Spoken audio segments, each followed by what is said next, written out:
on OpenAI's Safety and Alignment Philosophy by Zvi Maushowitz. March 5, 2025. OpenAI's recent transparency on safety and alignment strategies has been extremely helpful and refreshing. Their Model Spec 2.0 laid out how they want their models to behave. I offered a detailed critique of it, with my biggest criticisms focused on long-term implications. The level of detail and openness here was extremely helpful. Now we have another document, How We Think About Safety and Alignment. Again, they have laid out their thinking crisply and in excellent detail. I have strong disagreements with several key assumptions underlying their position. Given those assumptions, they have produced a strong document. Here I focus on my disagreements. So I want to be clear that mostly I think this document was very good. This post examines their key implicit and explicit assumptions. In particular, there are three core assumptions that I challenge. 1. AI will remain a mere tool. 2. AI will not disrupt economic normal. 3. AI progress will not involve phase changes. The first two are implicit. The third is explicit. OpenAI recognizes the questions and problems, but we have different answers. Those answers come with very different implications. 1. OpenAI thinks AI can remain a mere tool, despite very strong capabilities, if we make that a design goal. I do think this is possible in theory, but that there are extreme competitive pressures against this that make that almost impossible, short of actions no one involved is going to like. Maintaining human control is to try and engineer what is in important ways an unnatural result. 2. OpenAI expects massive economic disruptions, more change than we've seen since the 1500s, but that still mostly assumes what I call economic normal, where humans remain economic agents, private property and basic rights are largely preserved, and easy availability of oxygen, water, sunlight, and similar resources continues. I think this is not a good assumption. 3. OpenAI is expecting what is for practical purposes continuous progress without major sudden phase changes. I believe their assumptions on this are far too strong, and that there have already been a number of discontinuous points with phase changes, and we will have more coming. And also that with sufficient capabilities, many current trends in AI behaviors would reverse, perhaps gradually, but also perhaps suddenly. I'll then cover their 5 very good core principles. I call upon the other major labs to offer similar documents. I'd love to see their takes. Core implicit assumption: AI can remain a mere tool. This is the biggest crux. OpenAI thinks that this is a viable principle to aim for. I don't see how. OpenAI imagines that AI will remain a mere tool indefinitely. Humans will direct AIs, and AIs will do what the humans direct the AIs to do. Humans will remain in control and remain in the loop, and we can design to ensure that happens. When we model a future society, we need not imagine AIs or collections of AIs as if they were independent or competing economic agents or entities. Thus, our goal in AI safety and alignment is to ensure the tools do what we intend them to do, and to guard against human misuse in various forms, and to prepare society for technological disruption similar to what we'd face with other techs. Essentially, this time is not different. Thus, the model spec and other such documents are plans for how to govern an AI assistant mere tool, assert a chain of command, and how to deal with the issues that come along with that. That's a great thing to do for now. But as a long-term outlook, I think this is obvious nonsense. A sufficiently capable AI might, or might not, be something that a human operating it could choose to leave as a mere tool. But even under optimistic assumptions, you'd have to sacrifice a lot of utility to do so. It does not have a goal. We can and will effectively give it a goal. It is not an agent. We can and will make it an agent. Human in the loop? We can and will take the human out of the loop once the human is not contributing to the loop. OpenAI builds AI agents and features in ways designed to keep humans in the loop and ensure the AIs are indeed mere tools. as suggested in their presentation at the Paris summit? They will face dramatic competitive pressures to compromise on that. People will do everything to undo those restrictions. What's the plan?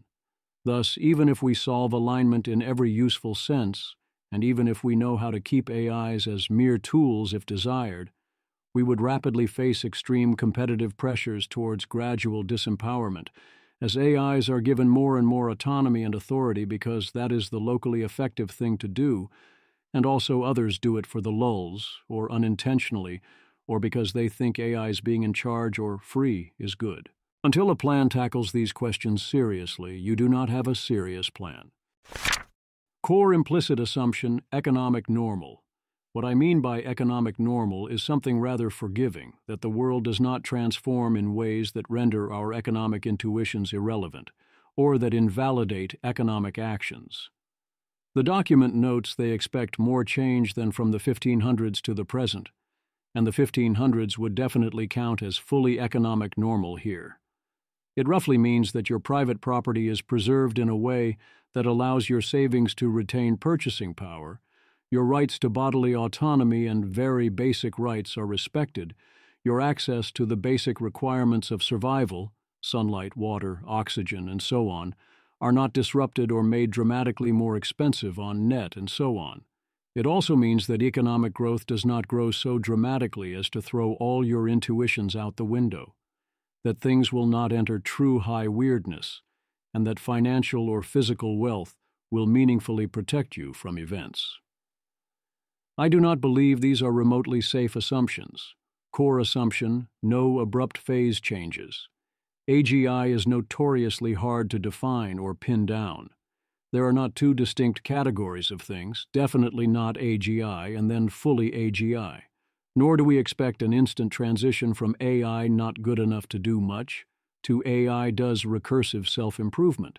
AI is already good enough to do much and will probably get far more useful before things go critical.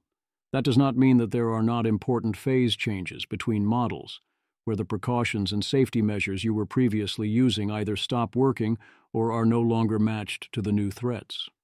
AI is still on an exponential.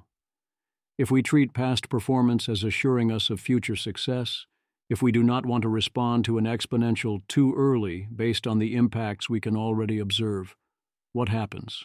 We will inevitably respond too late. I think the history of GPT-2 actually illustrates this. If we conclude from that incident that OpenAI did something stupid and looked silly without understanding exactly why the decision was a mistake, we are in so much trouble. We used to view the development of AGI as a discontinuous moment when our AI systems would transform from solving toy problems to world-changing ones. We now view the first AGI as just one point along a series of systems of increasing usefulness. In a discontinuous world, practicing for the AGI moment is the only thing we can do, and it leads to treating the systems of today with a level of caution disproportionate to their apparent power. This is the approach we took for GPT-2 when we didn't release the model due to concerns about malicious applications. In the continuous world, the way to make the next system safe and beneficial is to learn from the current system. This is why we've adopted the principle of iterative deployment, so that we can enrich our understanding of safety and misuse, give society time to adapt to changes, and put the benefits of AI into people's hands. At present, we are navigating the new paradigm of chain-of-thought models. We believe this technology will be extremely impactful going forward, and we want to study how to make it useful and safe by learning from its real-world usage. In the continuous worldview, deployment aids rather than opposes safety. In the continuous worldview, deployment aids rather than opposes safety. At the current margins, subject to proper precautions and mitigations, I agree with this strategy of iterative deployment. Making models available on net is helpful. However, we forget what happened with GPT-2. The demand was that the full GPT-2 be released as an open model right away, despite it being a phase change in AI capabilities that potentially enabled malicious uses, with no one understanding what the impact might be. It turned out the answer was nothing. But the point of iterative deployment is to test that theory while still being able to turn the damn thing off. That's exactly what happened. The concerns look silly now, but that's hindsight. Similarly, there have been several cases of what sure felt like discontinuous progress since then, if we restrict ourselves to the OpenAI Extended Universe, GPT-3, GPT 3.5, GPT-4, O1, and Deep Research, including O3, all feel like plausible cases where new modalities potentially opened up, and new things happened. The most important potential phase changes lie in the future, especially the ones where various safety and alignment strategies potentially stop working, or capabilities make such failures far more dangerous. And it is quite likely these two things happen at the same time, because one is a key cause of the other. And if you buy O-ring-style arguments, where AI is not so useful so long as there must be a human in the loop, removing the last need for such a human is a really big deal. Alternatively, iterative deployment can be great if and only if you use it in part to figure out when to stop. I would also draw a distinction between open iterative deployment and closed iterative deployment. Closed iterative deployment can be far more aggressive while staying responsible, since you have much better options available to you if something goes awry. Implicit assumption: release of AI models only matters directly. I also think the logic here is wrong. These diverging views of the world lead to different interpretations of what is safe. For example, our release of ChatGPT was a Rorschach test for many in the field. Depending on whether they expected AI progress to be discontinuous or continuous, they viewed it as either a detriment or learning opportunity towards AGI safety. The primary impacts of ChatGPT were: 1. As a starting gun that triggered massively increased use, interest, and spending on LLMs and AI. That impact has little to do with whether progress is continuous or discontinuous. 2. As a way to massively increase capital and mindshare available to OpenAI. 3. Helping transform OpenAI into a product company. You can argue about whether those impacts were net positive or not, but they do not directly interact much with whether AI progress is centrally continuous. Another consideration is various forms of distillation or reverse engineering, or other ways in which making your model available could accelerate others. And there's all the other ways in which perception of progress and of relative positioning impacts people's decisions. It is bizarre how much the exact timing of the release of DeepSeek's R1 relative to several other models mattered. Precedent matters too. If you get everyone in the habit of releasing models the moment they're ready, it impacts their decisions, not only yours. On their taxonomy of potential risks. This is the most important detail-level disagreement, especially in the ways I fear that the document will be used and interpreted both internally to OpenAI and also externally, even if the document's authors know better. It largely comes directly from applying the mere tool and economic normal assumptions. As AI becomes more powerful, the stakes grow higher. The exact way the post-AGI world will look is hard to predict. The world will likely be more different from today's world than today's is from the 1500s. But we expect the transformative impact of AGI to start within a few years. From today's AI systems, we see three broad categories of failures. 1. Human misuse. We consider misuse to be when humans apply AI in ways that violate laws and democratic values. This includes suppression of free speech and thought, whether by political bias, censorship, surveillance, or personalized propaganda. It includes phishing attacks or scams. It also includes enabling malicious actors to cause harm at a new scale. 2. Misaligned AI. We consider misalignment failures to be when an AI's behavior or actions are not in line with relevant human values, instructions, goals, or intent. For example, an AI might take actions on behalf of its user that have unintended negative consequences, influence humans to take actions they would otherwise not, or undermine human control. The more power the AI has, the bigger potential consequences are. 3. Societal disruption. AI will bring rapid change, which can have unpredictable and possibly negative effects on the world or individuals, like social tensions, disparities and inequality, and shifts in dominant values and societal norms. Access to AGI will determine economic success, which risks authoritarian regimes pulling ahead of democratic ones if they harness AGI more effectively. There are two categories of concern here in addition to the democratic values shibboleth issue. 1. As introduced, this is framed as from today's AI systems, in which case this is a lot closer to accurate. But the way the descriptions are written clearly implies this is meant to cover AGI as well, where this taxonomy seems even less complete and less useful for cutting reality at its joints. 2. This is in a technical sense a full taxonomy, but de facto it ignores large portions of the impact of AI and of the threat model that I am using. When I say technically a full taxonomy, you could say this is essentially saying either 1. The human does something directly bad on purpose. 2. The AI does something directly bad that the human didn't intend. 3. Nothing directly bad happens per se, but bad things happen overall anyway. Put it like that, and what else is there? Yet the details don't reflect the three options being fully covered as summarized there. In particular, societal disruption implies a far narrower set of impacts than we need to consider, but similar issues exist with all three. 1. Human misuse. A human might do something bad using an AI, but how are we pinning that down? Saying violates the law puts an unreasonable burden on the law. Our laws, as they currently exist, are complex and contradictory, and woefully unfit and inadequate for an AGI-infused world. The rules are designed for very different levels of friction and very different social and other dynamics, and are written on the assumption of highly irregular enforcement. Many of them are deeply stupid. If a human uses AI to assemble a new virus, that certainly is what they mean by enabling malicious actors to cause harm at a new scale, but the concern is not, did that break the law? Nor is it, did this violate democratic values?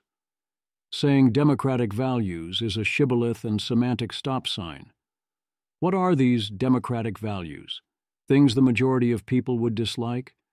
Things that go against the values the majority of people socially express, or that we like to pretend our society strongly supports? Things that change people's opinions in the wrong ways or wrong directions according to some sort of expert class. Why is personalized propaganda bad other than the way that is presented? What exactly differentiates it from telling an AI to write a personalized email? Why is personalized bad but non-personalized fine? And where is the line here? What differentiates surveillance from gathering information? And does it matter if the government is the one doing it? What the hell is political bias in the context of suppression of free speech via human misuse? And why are these kinds of questions taking up most of the misuse section? Most of all, this draws a box around misuse and treats that as a distinct category from use in a way I think will be increasingly misleading. Certainly we can point to particular things that can go horribly wrong and label and guard against those. But so much of what people want to do or are incentivized to do is not exactly misuse, but has plenty of negative side effects, especially if done at unprecedented scale, often in ways not centrally pointed at by societal disruption, even if they technically count. That doesn't mean there is obviously anything to be done or that should be done about such things. Banning things should be done with extreme caution, but it not being misused does not mean the problems go away. 2. Misaligned AI. There are three issues here. 1. The long-standing question of what even is misaligned. 2. The limited implied scope of the negative consequences. 3. The implication that the AI has to be misaligned to pose related dangers. AI is only considered misaligned here when it is not in line with relevant human values, instructions, goals, or intent. If you read that literally as an AI that is not in line with all four of these things, even then it can still easily bleed into questions of misuse, in ways that threaten to drop overlapping cases on the floor. I don't mean to imply there's something great that could have been written here instead, but this doesn't actually tell us much about what alignment means in practice. There are all sorts of classic questions about what happens when you give an AI instructions or goals that imply terrible outcomes, as indeed almost all maximalist or precise instructions and goals do at the limit. It doesn't tell us what human values are in various senses. On scope, I do appreciate that it says the more power the AI has, the bigger potential consequences are. And undermine human control can imply a broad range of dangers, but the scope seems severely limited here. Especially worrisome is that the examples imply that the actions would still be taken on behalf of its user and merely have unintended negative consequences. Misaligned AI could take actions very much not on behalf of its user, or might quickly fail to effectively have a user at all. Again, this is the mere tool assumption run amok. 3. Social disruption.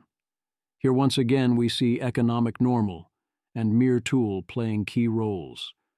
The wrong regimes, the authoritarian ones, might pull ahead, or we might see inequality or social tensions, or shifts in dominant values and social norms. But the base idea of human society is assumed to remain in place, with social dynamics remaining between humans. The worry is that society will elevate the wrong humans, not that society would favor AIs over humans, or cease to effectively contain humans at all, or that humans might lose control over events. To me, this does not feel like it addresses much of what I worry about in terms of societal disruptions, or even if it technically does, it gives the impression it doesn't. We should worry far more about social disruptions in the sense that AIs take over and humans lose control, or AIs outcompete humans and render them non-competitive and non-productive, rather than worries about relatively smaller problems that are far more amenable to being fixed after things go wrong. 4. Gradual disempowerment. The mere tool blind spot is especially important here. The missing fourth category, or at least thing to highlight even if it is technically already covered, is that the local incentives will often be to turn things over to AI to pursue local objectives more efficiently, but in ways that cause humans to progressively lose control. Human control is a core principle listed in the document, but I don't see the approach to retaining it here as viable, and it should be more clearly here in the risk section. This shift will also impact events in other ways that cause negative externalities we will find very difficult to price in and deal with once the levels of friction involved are sufficiently reduced. There need not be any misalignment or misuse. Everyone following the local incentives leading to overall success is a fortunate fact about how things have mostly worked up until now, and also depended on a bunch of facts about humans and the technologies available to them, and how those humans have to operate and relate to each other. And it's also depended on our ability to adjust things to fix the failure modes as we go, to ensure it continues to be true. The need for coordination. I want to highlight an important statement. Like with any new technology, there will be disruptive effects, some that are inseparable from progress, some that can be managed well, and some that may be unavoidable. Societies will have to find ways of democratically deciding about these trade-offs, and many solutions will require complex coordination and shared responsibility. Each failure mode carries risks that range from already present to speculative, and from affecting one person to painful setbacks for humanity to irrecoverable loss of human thriving. This downplays the situation, merely describing us as facing trade-offs, although it correctly points to the stakes of irrecoverable loss of human thriving, even if I wish the wording on that, e.g. extinction, was more blunt. And it once again fetishizes democratic decisions, presumably with only humans voting, without thinking much about how to operationalize that or deal with the humans both being heavily AI-influenced and not being equipped to make good decisions any other way. The biggest thing, however, is to affirm that yes, we only have a chance if we have the ability to do complex coordination and share responsibility. We will need some form of coordination mechanism that allows us to collectively steer the future away from worse outcomes towards better outcomes. The problem is that somehow there is a remarkably vocal anarchist caucus who thinks that the human ability to coordinate is inherently awful, and we need to destroy and avoid it at all costs. They call it tyranny and authoritarianism.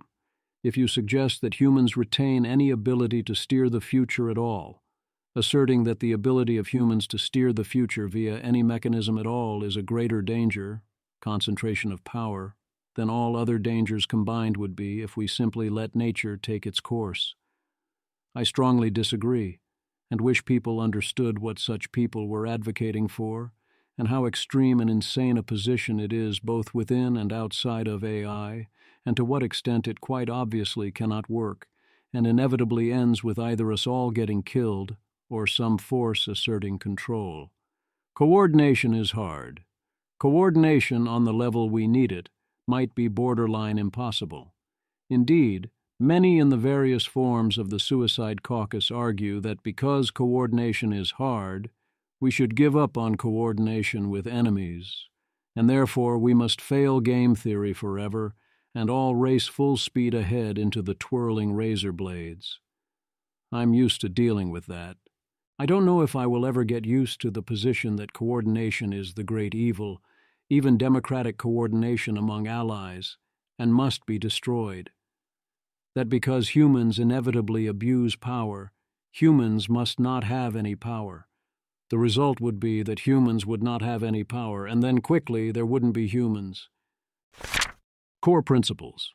They outline 5 core principles. 1. Embracing uncertainty. We treat safety as a science, learning from iterative deployment rather than just theoretical principles. 2. Defense in depth. We stack interventions to create safety through redundancy. 3. Methods that scale. We seek out safety methods that become more effective as models become more capable. 4. Human control. We work to develop AI that elevates humanity and promotes democratic ideals. 5. Shared responsibility. We view responsibility for advancing safety as a collective effort. I'll take each in turn. Embracing uncertainty. Embracing uncertainty is vital. The question is, what helps you embrace it? If you have sufficient uncertainty about the safety of deployment, then it would be very strange to embrace that uncertainty by deploying anyway. That goes double, of course, for deployments that one cannot undo or which are sufficiently powerful, they might render you unable to undo them, e.g., they might escape control, exfiltrate, etc. So the question is, when does it reduce uncertainty to release models and learn, versus when it increases uncertainty more to do that? And what other considerations are there in both directions? They recognize that the calculus on this could flip in the future, as quoted below. I am both sympathetic and cynical here. I think OpenAI's iterative development is primarily a business case, the same as everyone else's, but that right now that business case is extremely compelling. I do think for now the safety case supports that decision, but view that as essentially a coincidence. In particular, my worry is that alignment and safety considerations are, along with other elements, headed towards a key phase change, in addition to other potential phase changes. They do address this under methods that scale, which is excellent, but I think the problem is far harder and more fundamental than they recognize. Some excellent quotes here. Our approach demands hard work, careful decision-making, and continuous calibration of risks and benefits.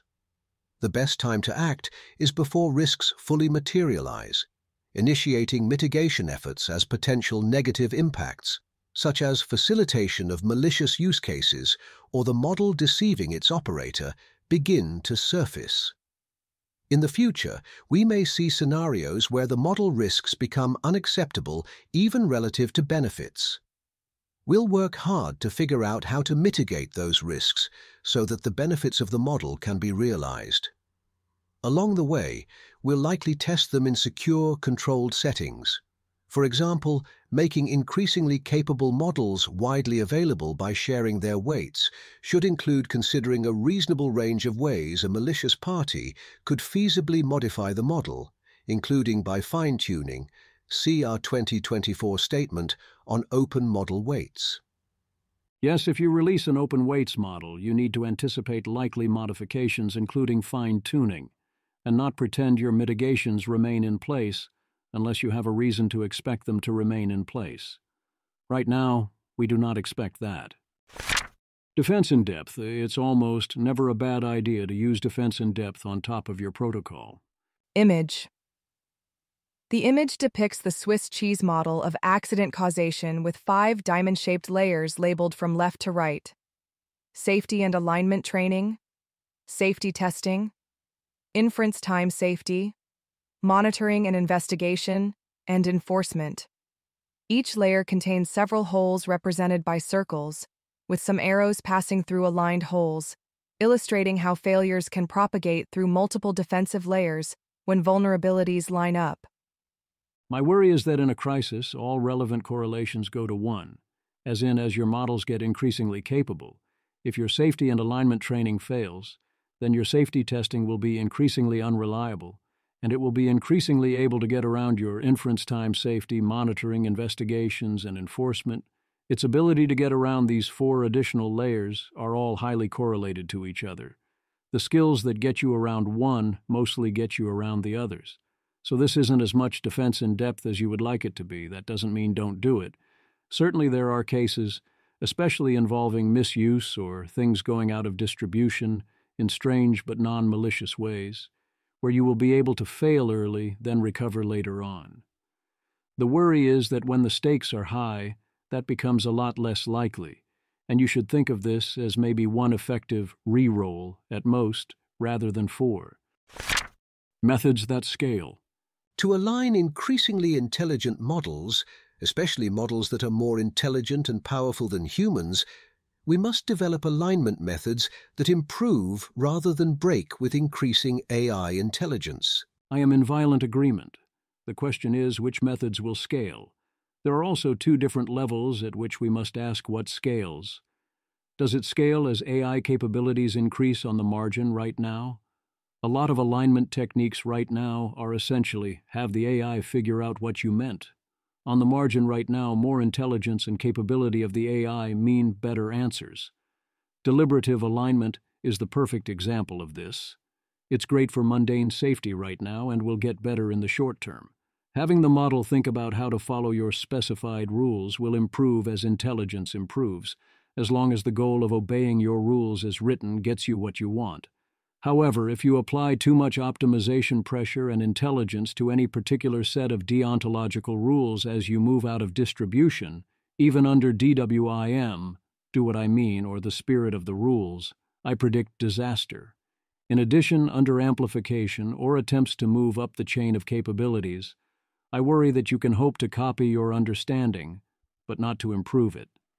And as they say, if you make a copy of a copy of a copy, it's not quite as sharp as the original. Human control. I approve of everything they describe here, other than worries about the fetishization of democracy. Please do all of it. But I don't see how this allows humans to remain in effective control. These techniques are already hard to get right and aim to solve hard problems, but the full hard problems of control remain unaddressed.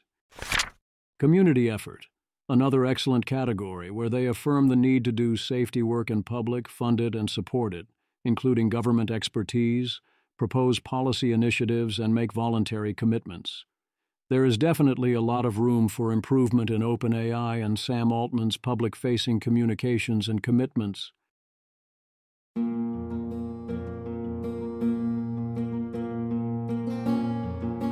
This has been an episode of the Don't Worry About the Vase podcast. If you enjoyed this podcast, please visit thezv.substack.com to support the author. If you enjoy having AI-narrated episodes, please note this is a listener-supported podcast. To receive new posts and support the cost of creation, consider becoming a subscriber at DWATV Podcast podcast.substack.com. Thanks for listening.